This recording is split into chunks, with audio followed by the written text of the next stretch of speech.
Qu'il s'agisse d'une vision européenne ou bien locale, la commande publique durable est devenue une politique publique à elle seule.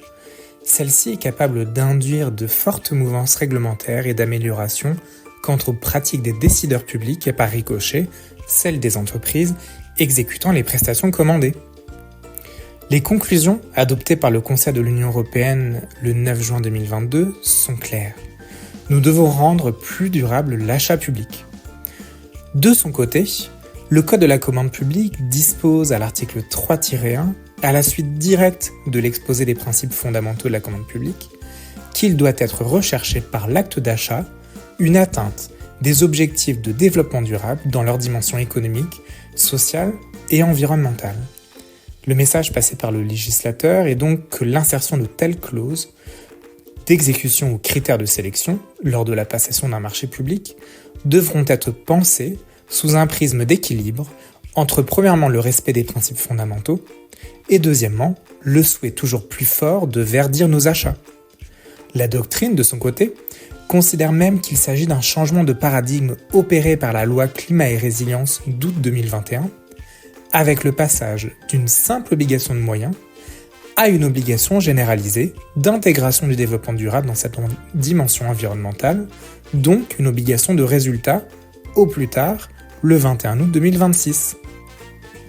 En effet, à partir de cette même date, au moins un des critères de sélection devra prendre en compte les caractéristiques environnementales de l'offre.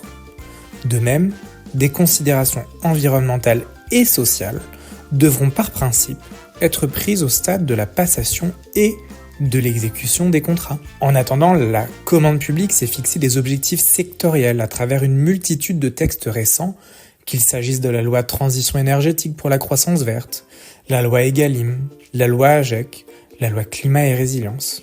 Les secteurs des déchets sont concernés, mais également ceux du numérique, le secteur de la restauration collective et de la lutte contre la déforestation.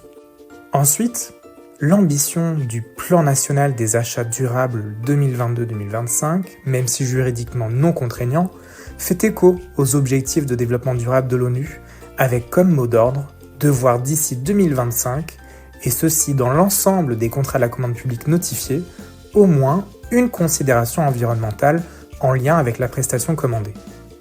Cet outil est complété par l'obligation faite à toute personne publique d'établir, de suivre et de faire évoluer son SPASER. Depuis le début de l'année 2023, tous les acheteurs dont les dépenses annuelles sont de 50 millions d'euros hors taxes ou plus sont obligés de le formaliser.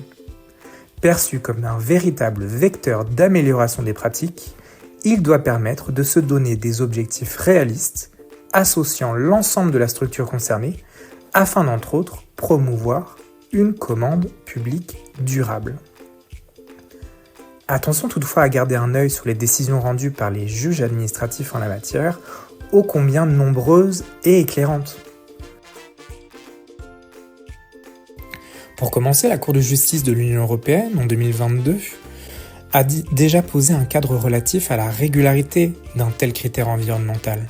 Celui-ci doit être lié à l'objet du marché, ne pas conférer à l'acheteur une liberté inconditionnée de choix, être porté à la connaissance des candidats, et finalement respecter les principes fondamentaux du droit de l'Union européenne.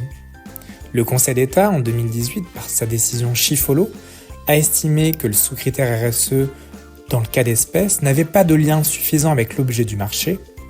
L'usage d'un tel critère ne doit pas être utilisé par l'acheteur pour apprécier la politique générale de l'entreprise, ni être applicable à l'ensemble des contrats de l'acheteur, ni indépendamment de l'objet ou des conditions d'exécution propres au marché en cause.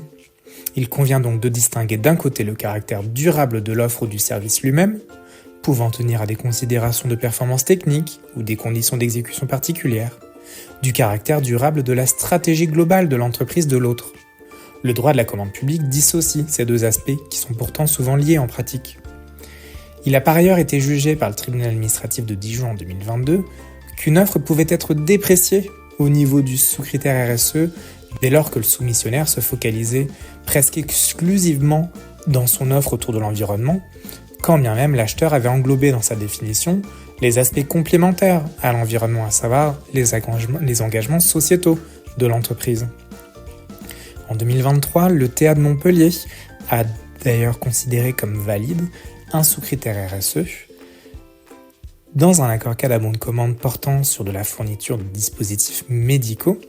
En effet, ce sous-critère RSE, même si rédigé de façon générique, a mentionné correctement les attendus.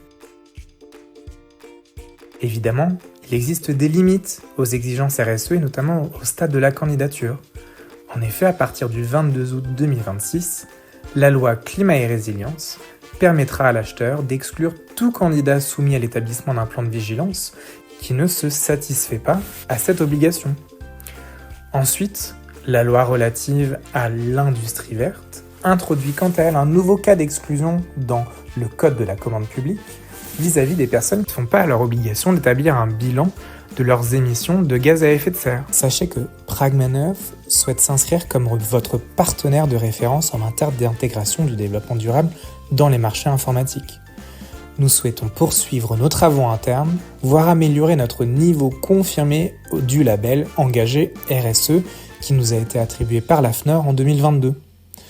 Notre groupe de travail interne a vocation à établir des clauses d'exécution et critères de sélection intelligibles pour vos marchés informatiques, sur la base d'objectifs politiques et d'obligations réglementaires actuelles et à venir, en s'inspirant notamment de paroles d'experts, de certifications et de labels existants.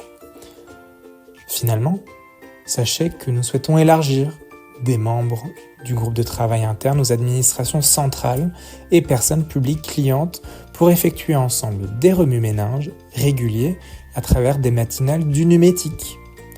À très vite donc pour développer ensemble les achats publics durables de demain.